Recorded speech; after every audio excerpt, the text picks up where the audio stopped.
우리 본문 전주하고 이번 주 요절 한 번씩 보고 갑니다. 지난주 12장 4절이었죠? 이번 주에는 13장 6절로 13장 1절부터 6절 중에서 6절로 제가 말씀을 중점을 놓았습니다. 우리 함께 전주 말씀 한 번, 금주 말씀 한 번, 영어 한 번 그렇게 갑니다. 시작. 그날에 너희가 또 말하기를 야훼께 감사하라. 그의 이름을 부르며 그 행하심을 만국 중에 선포하며 그 이름이 높다 하라. 너희는 애곡할지어다. 야훼의 날이 가까웠으니 전능자에게서 멸망이 임할 것이니로다. Wherefore the day of the Lord is near. It will come like disruption from the Almighty. 아멘. 네. 본문은요, 바벨론이라는 나라의 멸망에 대한 이야기인데요. 네, 너희들 정신 차려. 너희들 멸망당할 거야가 아니라 이제 이미 때가 늦었어. 멸망이 분명하게 임할 것이다 라고 이사야가 선포하는 이야기죠. 바벨론은 하나님이 이스라엘을 심판하실 때 그 도구로 사용했던 나라. 그렇다고 해서 그 나라를 영원히 살려두셨나 하면 아니죠. 바벨론이라는 나라는 지금 없습니다. 페르시아도 그렇게 문물이 성했지만 없습니다. 로마도 마찬가지로 없죠. 11절에 내가 세상에 악한 악인의 죄를 벌하며 교만한 자의 오만을 끊으며 강포한 자의 거만을 낮출 것이다. 이 말씀은 바벨론의 죄를 지적하고 있는 것인데요. 본문 요약 중에 나와 있습니다. 바벨론이라는 한 나라를 지칭하는 것이 아니고 세상의 악이라는 말로 시작하는 것으로 봐 바벨론의 죄가 곧 온 세상의 죄와 동일하다는 것을 말하고 있는 거죠. 바벨론을 들어서 세상의 죄와 심판을 보여준다. 우리에게 주시는 하나님의 말씀입니다. 13장의 야훼 날, 오늘 제목이 야훼의 날이다 라고 제가 정했는데요. 예, 종국적으로 주님께서 재림하심으로 이 땅에 이루어진 마지막 심판의 날, 믿는 자들에게는 구원의 날, 믿지 않는 자에게는 멸망의 날입니다. 여러분들이 잘 아시다시피 구원과 희망의 날, 사도행전 2장 20절에서 21절, 악을 행하는 사탄의 자식들에게는 멸망과 형벌의 날, 욥기 1장 5절, 이사야 13장, 오늘 보면 6절이죠. 또한 하나님께서 심판과 구원의 완성을 위해서 자기를 직접 나타내시는 날이기도 하다. 이 날을 주의 날이라고 하는데요. 신약시대에는 주님께서 재림하시는 마지막 그 순간을 두고 얘기하고 있고, 주님께서는 이미 오셨고요. 지금 오시고 계시는 중이다. 마지막 날은 우리들이 다 천년왕국의 천년잔치에 들어간다라고 말씀하죠. 제가 새벽 예배 잠깐 전했어요. 여러분들 수박 속이 어떻게 생겨 있어요? 수박 속 어떻게 생겨? 새빨갛죠? 거기 씨는 무슨 색? 까만색. 대개는 그죠? 씨가 없는 수박도 있긴 있는데요. 예, 어떤 집사님이, 여자 집사님이 아주 몰랐는데 목사님이 그 가정이 참 믿음이 좋고 자녀들도 잘 기르고 가정교육이 아주 잘 되어 있는 그런 가정에 초대를 받아서 기도를 해주시러 가셨다고 그래요. 어떤 날이 돼가지고. 그랬는데 두 자녀가 너무너무 아주 착하게 공부도 잘하고 아주 신앙생활도 너무너무 열심히 하고 어머니의 말씀에 순종도 너무 잘해서 너무 보기가 좋은 그런 가정이었다고 합니다. 그런데 이 집사님이 지나간 얘기를 하나를 하는데 태몽을 꿨대요. 그 아이들이 첫 아이가 아니고요. 첫 아이를 가져서 태몽을 꿨는데 꿈에 그게 잊혀지지가 않는다라고 얘기를 하면서 수박이 속이 새카맸다고 그래요. 수박을 하나 누구에게 받았는데. 그런데 수박을 잘라보니까 속이 새카만 그것을 보면서 놀래가지고 꿈을 깨서 너무나 이게 불길하다라는 생각을 했다고 그래요. 근데 그러고 그냥 넘어갔대요. 잊어버리고 넘어갔는데 아이를 가져가지고 낳았는데 아주 예쁜 딸을 낳았대요. 너무나 영특하고 애가 일된다고 그러죠. 말도 너무 잘하고. 아빠가 퇴근해서 돌아오면 아이고 우리 아빠 수고했어. 아이고 이렇게 수고하셔서 어떡하나 우리 아빠 너무너무 사랑해요. 막 딸아이가 조그만한 4살밖에 안 된 아이가 그렇게 아주 어른스러운 소리를 해서 이 어머니와 아버지가 완전히 그 딸에게 녹았대요. 그랬는데 그만 한 7살쯤 됐는데 아래층에 세를 준 집에 그 난로가 마루 가운데 있는 그 난로에서 그 집 아들이 똑같은 동갑내기가 있었다고 합니다. 그래서 장난을 하고 뛰놀다가 그만 위에다 얹어놓은 커다란 양동이에 펄펄 끓는 물을 잘못해서 쳐서 그 물이 쏟아지는 바람에 하필이면 그 딸아이가 죽고 말았다고 그래요. 기가 막혔겠죠. 몇 년을 미친 사람처럼 그 엄마 아빠가 충격을 받아가지고 그렇게 그 고비를 넘기느라 엄청 고생을 했다고 합니다. 그리고 난 또 세월이 지나면서 또 아들을 낳고 또 딸을 낳고 기르면서 그 어머니는 옛날 생각이 그렇게 자꾸 나면서 수박 속에 그 시커먼 그 수박이 하나님께서는 이미 내 딸아이가 이렇게 자라다가 일찍 갈 걸 아시고 그런 꿈을 주셨나 보다라고 생각을 하고 그걸 극복을 하느라고 굉장히 마음 고통이 많았는데 지금은 이렇게 아들, 딸을 잘 낳아서 이렇게 하나님 은혜 가운데서 그 어렵고 그 힘들던 그 시험의 그 때를 저희가 이렇게 잘 통과하고 무사히 이렇게 잘 살아가고 있습니다. 다 하나님의 은혜입니다. 라는 그 얘기를 들었다라는 제가 그 간증을 보면서는 생각을 해봤습니다.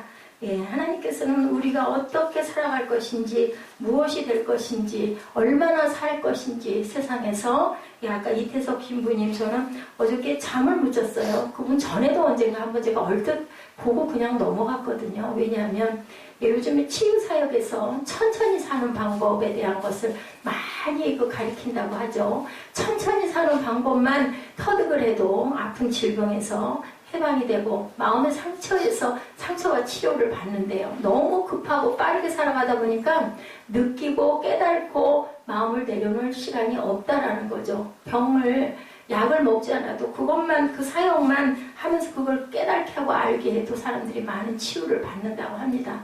근데 이태석 신부님은 중학교 3학년 때부터 하나님께 물어봤대. 예수님께. 예수님 왜 세상에 이렇게 가난한 사람들이 이렇게 힘들고 고통을 받으면서 이렇게 살까요? 라는 게 그렇게 자기한테는 가슴에 크게 와서 자기는 이 다음에 크면 이 다음에 자라서 아주 어렵고 가난한 사람들을 돕는 어떤 일을 하고 싶습니다. 라는 그런 결심을 하고 살다가 대학교 3학년 때 선교를 간 데가 바로 아까 보여줬던 그 나라의 가장 가난한 나라 거기를 가서 거기에서 죽어가는 사람들 근데도 그 웃는데요. 곧 손이 잘라져 나오고 손가락들이 없고 발가락들이 아무것도 없고 일어나지도 못하는 그런 사람들 얼굴 표정이 그렇게 온화할 수가 없어요.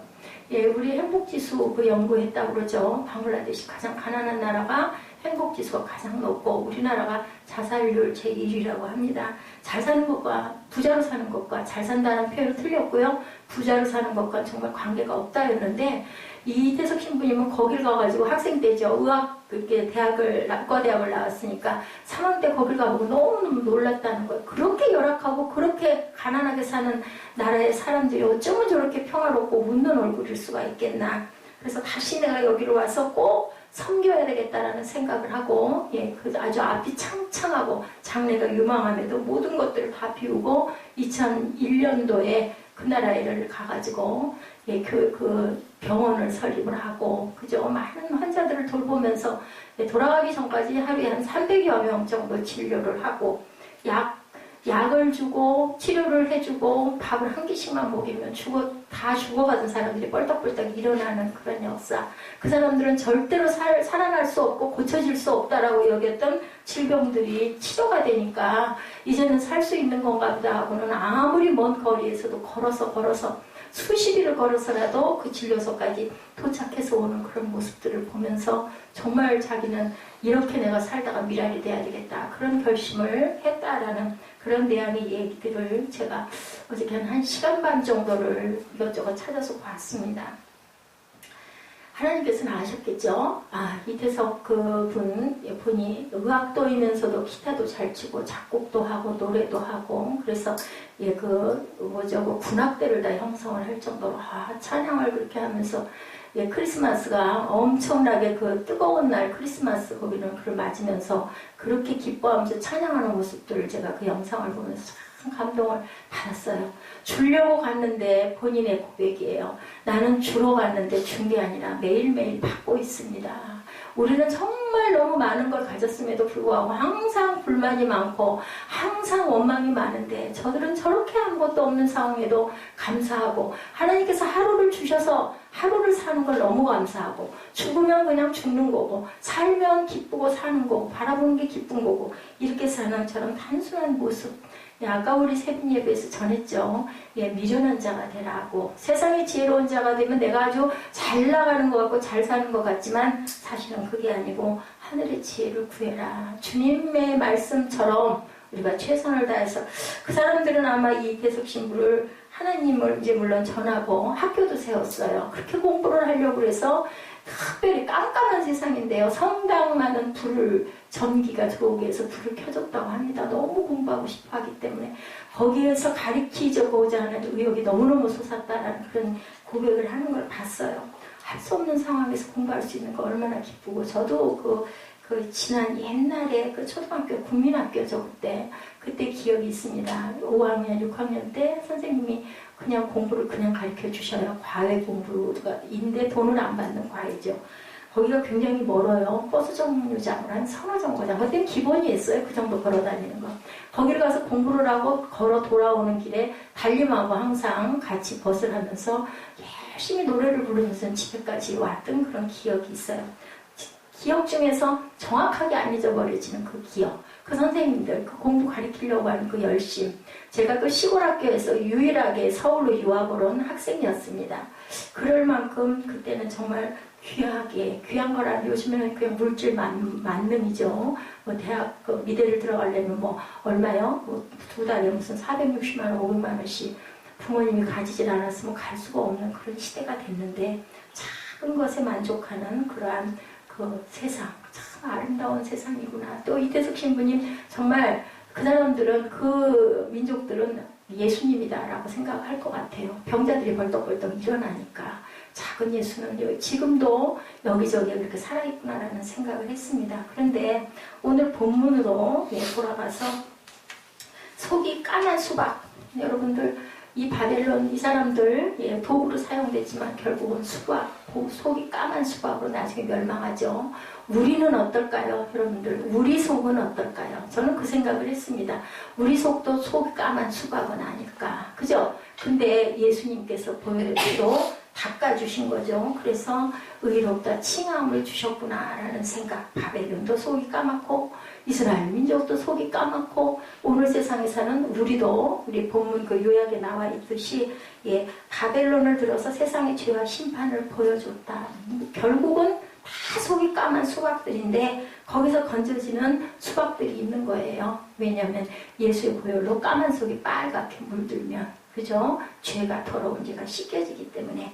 이사야 12장 말씀에 1장에서 11장까지 예언의 결론, 보면 13장부터 23장까지는 예언과 심판의 대상이 크게 달라지고 있다라고 말씀하고 있어요.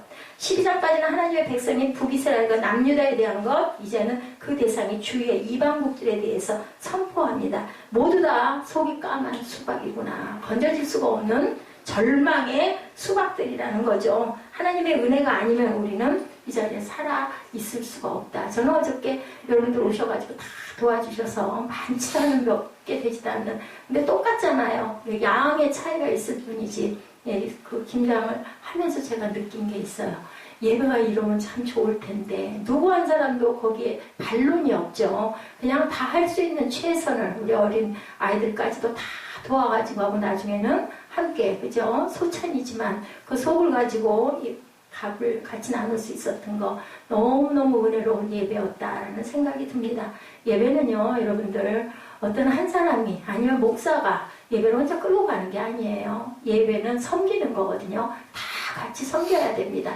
내가 할 수 있는 것, 각자에게 잘하는 달란트들이 있는 사람들이 모였어요. 5명도 좋고요, 3명도 좋고요, 10명도 좋고요. 많으면 많을수록 좋지만 그렇다고 다들 섬기는 건 아니죠. 특별히 어떤 사람이, 은혜 받은 사람이 섬겨요. 근데 저희 교회 같은 경우에는 인원이 없습니다. 없기 때문에 어른부터 아이들까지, 유년부까지 다 같이 섞여서 하나가 돼서, 어제 김장하듯이 그렇게 한 마음으로, 내가 될 수 있으면 안 하려고 하는 게 아니라 내가 할 수 있는 일이 뭔가를 스스로 각자 찾아서 했을 때 하나님의 나라가 임하고요. 누구에게? 각자에게. 속이 새카맸던 수박이 자꾸 빨간색 수박으로 변해가서 그 수박이 맛있고 단 수박이 되는데, 그냥 될 수 있으면 되도록이면 안 하려고 하다 보면은 언제 그 수박이 빨개질까? 저는 아까 찬양과 경배 드리면서 왜 이렇게 마음이 안타까움이 그렇게 컸는지 모르겠습니다. 그런 마음이, 안타까운 마음이 굉장히 들더라고요. 하나님께서는 오늘도 예, 말씀에 6절 말씀에 이제 야훼 날이 임했다. 그거는 임할 거니 너희들 고쳐라가 아니라 이제 끝이다. 아무리 어떻게 해도 이제는 소용없다라는 말씀을 하는데 그 날은 하루하루 문이 열렸다라는 건 뭐라고요? 닫힐 시간이 있다라는 거예요. 문이 열려 있다라는 것. 그렇기 때문에 언제까지가 아닌데 만약에 내가 이 자리에 있다면 내가 담임으로 이 자리에 서 있다면 아니면 내 남편이 내 아내가 개척교회 담임 목사라면 과연 나는 어떻게 할까? 이 생각을 좀 각자들 해보시면 어떨까? 저는 그 마음이 들었어요. 아유, 내 일이 아니니까 아니고요. 이 교회가 하나님 보시고 영광스럽고 은혜로운 교회가 되려면 내가 심어져야 돼요. 내가 생명을 이루려고 하면 생명을 주신다고 했거든요. 만약에 그거 그렇게 하면은 당신 평생 먹고 살 걸 보장해 줄게 하면 아마 너도 나도 내가 먼저 할 거예요. 달려들 것 같아요. 아까 세린 예배 때 여러분들에게 말씀드렸죠. 우리 눈이 꼭 필요해요. 눈이 꼭 있어야 돼요. 앞을 어디를 걸어갈 때도 뭘 볼 때도. 근데 눈에 보이는 것이 너무 대단하고 커 보이고 눈에 보이지 않고 드러나지 않는 유산은 안 보이는 거죠. 그게 바로 뭐예요? 육적인 눈을 가지고 있기 때문에 여러분 영안을 뜨시기 바랍니다. 왜 눈을 감고 계세요? 눈을 뜨세요. 떠야 돼요. 떠야 살아요. 여러분들 어떻게 하실 건데요? 앞으로 30년 후에 40년 후에 어떻게 하실 건데요? 아무도 피해갈 수 없거든요. 이 교회 왜 나오세요? 예배 왜 드리세요? 하나님께 영광 돌리려고 드리시지 저보고 오시는 거 아니거든요. 그렇다면요, 여러분들 주인의식을 가지세요. 관객되지 마시고요. 아, 내가 헌금 얼마 했으니까 그거 아무 소용없는 거. 그러려면 헌금 안 하는 게 맞아요.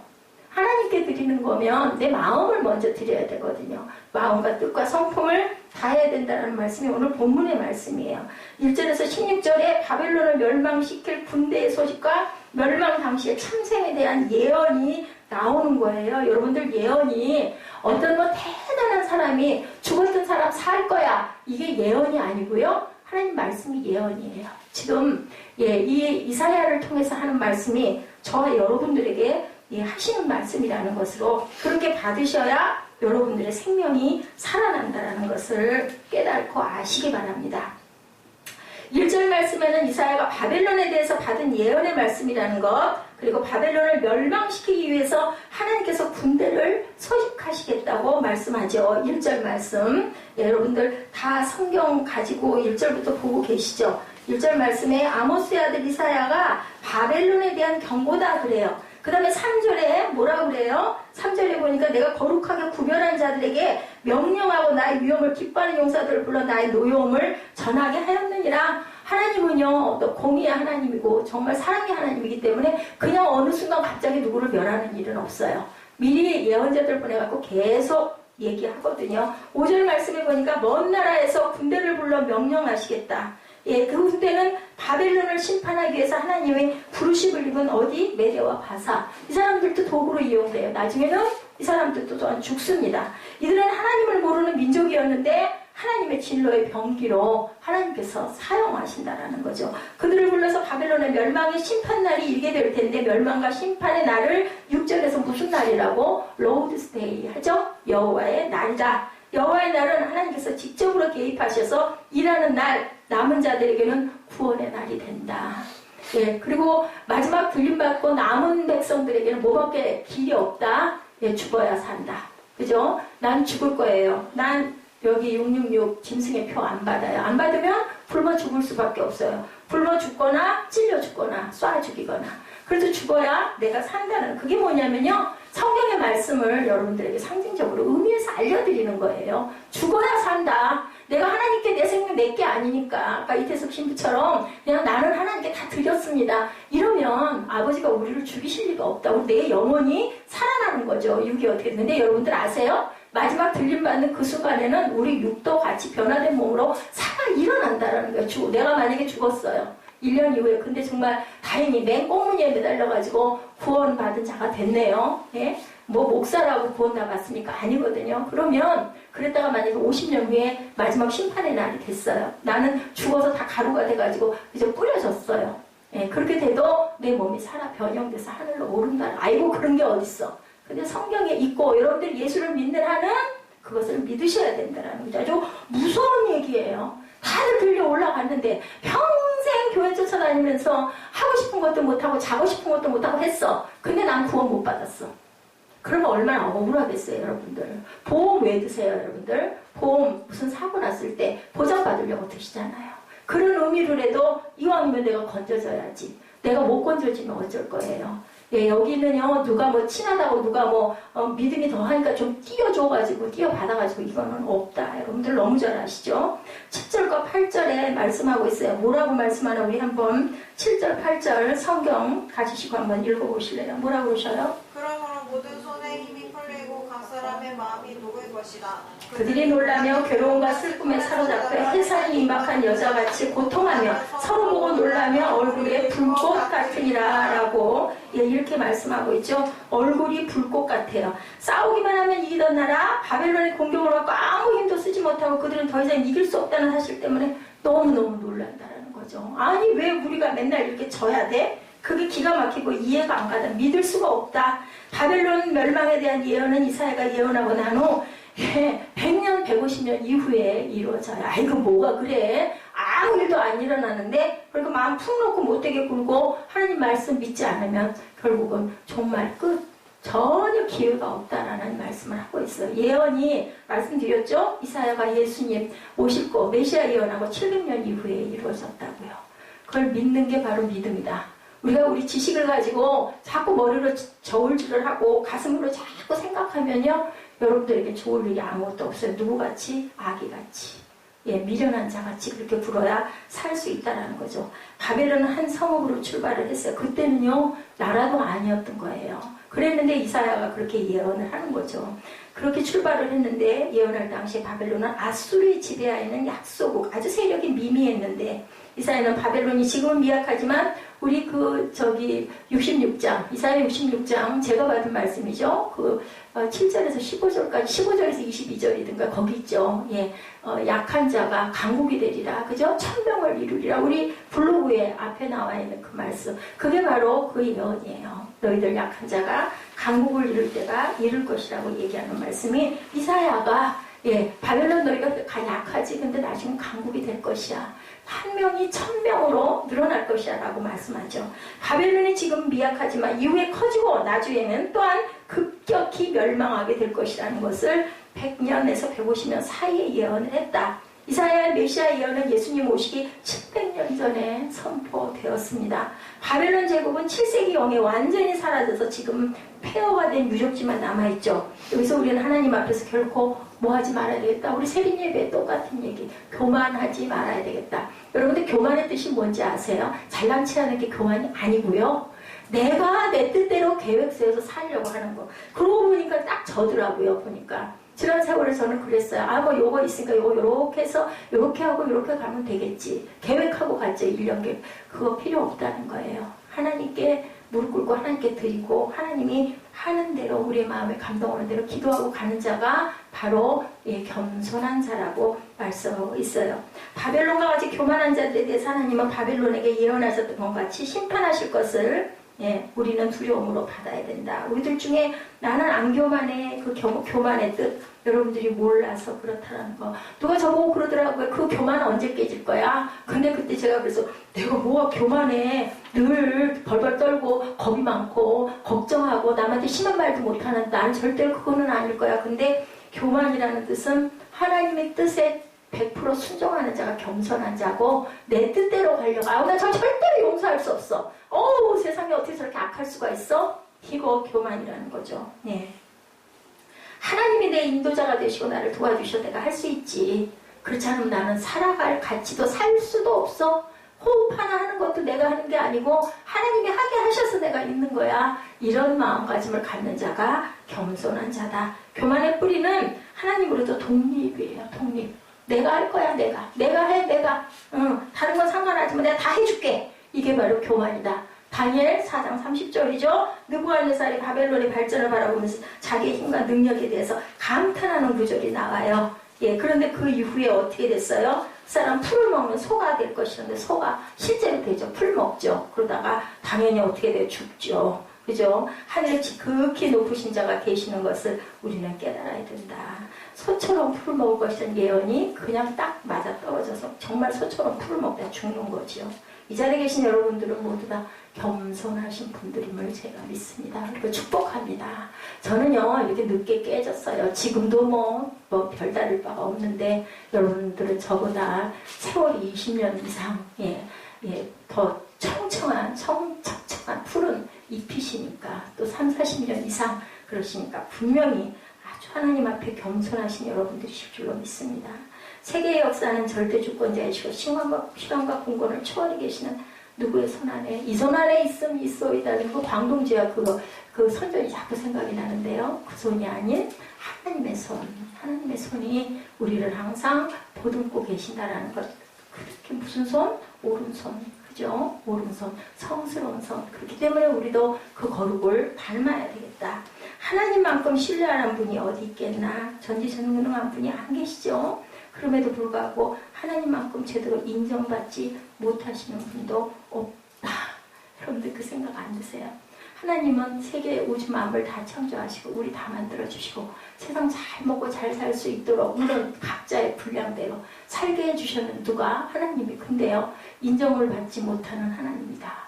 다들 내 잘난 맛에 사는 거지 그런 게 어딨어. 예수를 믿는 사람들조차도 자기 계획도 살아가지 하나님이 하시는 거야라는 고백을 온전하게 하는 사람이 과연 몇이나 있을까. 전능하셔서 우리 찬양과 경배를 받으시기에 합당한 분인데도 여러분 찬양과 경배 정말 온 마음을 다해서 눈물을 흘리면서 가슴에 아픔을 느끼면서 그렇게 찬양해 보셨는지요. 찬양과 경배는 복조가 있는 기도입니다. 하나님의 주권을 인정하지 못해서 걱정하고 내 뜻대로만 하려고 하는 어리석은 나를 안타까워 안쓰러워 해보셨느냐는 거죠. 그 마음을 가지셔야 합니다. 우리 하나님께서 우리 삶의 전 영역에서 어떤 분과 주권자 되신다. 우리의 대장 되시는 아버지시다. 아버지가 안 계시면 내가 세상에 단 한순간도 살아갈 수 없다라는 고백을 하고 살아가는 저 여러분들이 되셔야 됩니다. 이것이 바로 겸손한 크리스찬, 마지막 남은 자, 구원받을 자, 까맸던 수박 속에 빨갛게 변한 그러한 저와 여러분 되시기를 주님의 이름으로 축복합니다. 17절에서 마지막 절까지의 말씀, 본문의 후반부, 하나님의 심판 도구가 메대 멸망 이후 바벨론의 참상에 대한 내용이 나오죠. 오늘 1절까지만 제가 구약이 좀 어려워요. 그래서 짧게 앞절만 했는데 결과적인 부분 말씀을 드립니다. 바벨론 심판에 사용된 하나님의 도구는 메대 나라였는데 메대 사람을 충동시켜서 바벨론을 치게 될 것이고 그렇게 해서 결국은 바벨론이 망하죠. 그리고 메대와 바사는 그럼 살아남았느냐? 아니죠. 하나님이 당연히 왜? 악한 자들이기 때문에 그들은 우상 숭배를 하는 자들이었거든요. 근데 도구로 때로는 사용하신다는 우리 생활 가운데서도 마찬가지입니다. 아주 악한 자가 도구가 돼서 나를 찌를 경우가 있어요. 그 사람을 원망하고 탓할 필요가 없다. 그 사람은 그 사람과 하나님과의 관계 하나님 다 아시니까요. 본문에 메대만을 언급하고 있는 것은 그 군대가 바사왕 고레스에 지휘되기는 했지만 구성원 대부분이 바사 군대보다는 메대 군대들이었기 때문이다 라고 해설이 되어져 있습니다. 역사를 주관하신 하나님은 하나님의 목적을 위해서 어느 나라 어떤 사람이든지 사용하신다. 그거 선택의 결과는 누가? 내가 하는 거예요. 선택은 내가 받을 수도 있고 안 받을 수도 있고 그죠? 하나님은 그러면 또한 다른 사람 사용하세요. 그러면 받아라 하고 주셨는데 안 받으면 그럼 나는 어떻게 될까? 공고하게 살겠죠. 죽이지는 않으세요. 하나님께서 회개하고 돌아오기를 기다리시는 하나님. 근데 어느 때까지? 6절에 보니 이제 마지막 멸망의 때다. 그때는 구원은 없다라는 말씀을 하는 거죠. 바벨론을 심판하시는 도구로 메대를 충동시켜서 사용하시겠다. 메대 사람들의 잔인성에 대해서는 18절 말씀과 같이 묘사하고 있는데 18절 좀 읽어주세요. 메대 사람이 홀로 청년을 써 죽이며 태의 옛날을 긍휼히 여기지 아니하며 아이를 애석하게 보지 아니하며 네, 그렇다고 그래요. 메대 사람이 활로 청년을 쏘아 죽이고 태의 열매를 긍휼히 여기지 아니하고 아이를 애석하게 막 죽인 거죠. 그죠? 열국의 영광이요 갈대아 사람이 자랑하는 놀이가 된 바벨론 하나님께 멸망당한 소돔과 고모라 같이 되리니 그것을 거주할 자가 없겠고 거처할 사람이 대대에 없을 것이며 아라비아 사람도 거기에 장막을 치지 아니하며 목자들도 그곳에 그들의 양떼를 쉬게 하지 아니할 것이고 오직 들짐승들이 거기에 엎드리고 부르짖는 짐승이 그들의 가옥에 가득하며 타조가 거기에 깃들이며 들량이 거기서 뛸 것이요 결국은 아무도 살아낼 수 없는 그러한 나라로 만들어 버리겠다라고 진노의 말씀을 이렇게 하고 계시는 것을 우리가 봅니다. 그러면 우리는 과연 어떻게 살아가야 될까를 깊이 생각을 하고 가야 되겠죠. 우리는 어떻게 살아갈까? 역사를 주관하신 하나님은 하나님의 목적을 위해서는요, 어느 나라든 어떤 사람이든 사용을 하신다. 예, 우리 그 이태석 신부님 같은 분은요, 하나님이 마음을 주셨어요. 예, 가난한 자를 위해서 내가 헌신할 거야. 저는 너무 부러웠어요. 젊은 분이 어떻게 저렇게 많은 능력을 하나님께서 갈고 닦게 하셨을까? 못하는 게 없을 만큼 그렇게 잘하게 해서, 그거 자기 영광 드러내고 살아도 떵떵거리고 편하게 잘 살 텐데, 예, 그 종족, 거기에 들어가서 아주 가난한 나라에 들어가가지고, 그렇게 그 나라를, 그 민족들을 그렇게 살 수 있는 그 많은 사람들을 그렇게 살리는 그 영을 증거하고 전하는 그 희생, 얼마나 그저 보람되는 하나님의 귀한 열매인가. 저는 참 부러웠습니다. 하나님은 바벨론을 심판하는 도구로 이렇게 사용하시고, 이렇게 18절에 이 내용으로 하나님께서 말씀하죠. 기독교의 명서들 가운데 하나님을 아는 지식이라는 책이 있어요, 여러분들. 그 책에 보면 자비로운 하나님과 같이 하나님이 어떤 분이신지에 대해서 설명하고 있어요. 근데요, 가장 인상 깊었던 부분은 진노하신 하나님에 관한 부분이었다고 합니다. 하나님은 은혜로우시고 우리에게 복 주시기를 원하시고 무한한 사랑으로 끝까지 용서하시는 분으로 우리가 너무 그렇게만 안다. 하나님께서는 우리에게 또한 벌을 내리시기도 하는 하나님이라는 것, 두려움과 떨림을 가지고 있어야 된다는 것. 오늘 예지가 엄청 마음이 아파했어요. 저도 마음이 많이 아팠어요. 얼마나 마음에 상심을 했을까. 근데요, 누가 아세요? 하나님이 아세요. 그게 있었다면, 분명히 없어졌다면 누군가가 가져갔을 수 있는데, 그건 가져간 사람과 그죠? 하나님만 아실 부분인데, 그럼 누가 벌할까요? 하나님께서 벌을 하겠죠. 설령 벌 안 하고 내버려 두면 오히려 벌인 자식인 거예요. 벌을 해야 그 버릇이 고쳐지거든요. 내버려 두면 뭐가 될까요? 나중에 점점 더 커져요. 그러면 예지는 뭐 해야 될까요? 아이고 하나님, 저는 이걸 잃어버렸지만요, 어떤 사람인지 모르지만 가져간 손길이 깨닫게 해주시옵소서, 불쌍히 여겨주시옵소서 하고 기도하고, 내가 해야 될 부분은 뭘까요? 똑같은 반복을 하지 않도록 내가 잘 감수해야 된다. 그리고 하나님께 감사 기도를 해야 된다. 왜요? 하나님 깨닫게 해주셔서 감사합니다. 이 부분 앞으로는 조심하겠습니다라는 마음을 가져야 온전한 마음이라는 거죠. 우리가 정말 하나님을 진노하는 두려운 하나님으로 인식한다면 감히 어떻게 죄를 지어요? 그죠? 다 아시는데 내가 뭐라고 할 게 뭐 있어요? 그러시죠, 예수님이. 그죠? 죄는 어떻게 돼요? 요한은 항상 약간의 그 질투심을 가지고 베드로는 바라본 것 같아요. 그러니까 네가 그게 무슨 상관이, 너는 나나 따라와. 예수님 말씀이 정답이거든요. 누구 볼 필요가 없어요. 하나님께서 각자 개인과 하나님과의 관계라는 거. 내가 오히려 그 사람을 미워하면 내가 죄를 짓는 거니 나는 그러지 말아야 되겠다. 그것을 보고 우리는 그런 생각을 할 줄 알아야 된다. 하나님은 사랑의 하나님이실 뿐 아니라 공의의 하나님이시라는 거. 분명히 언젠가는 그거 계속 그렇게 가다가는 크게 혼이 나죠. 그리고 그 인생이 뭐가 되겠습니까? 온전한 인생이 될 수가 없어요. 그러면 오히려 불쌍해 생각해야죠. 기도해야 되겠죠. 공의와 사랑이 두 가지를 함께 여러분들 기억하시고 어느 것 하나 소홀하지 않는 여러분들, 깨닫는 여러분들 되시기 바랍니다.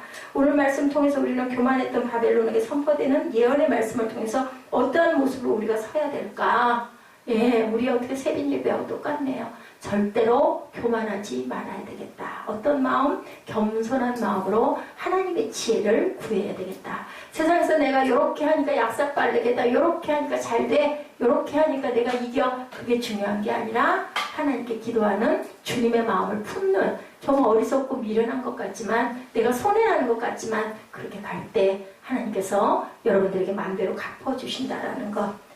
속이 새까만 수박들이 다 새빨간 수박으로 변형되는 역사가 이 본문 13장을 통해서 저와 여러분에게 임하시기를 주님의 이름으로 축복합니다.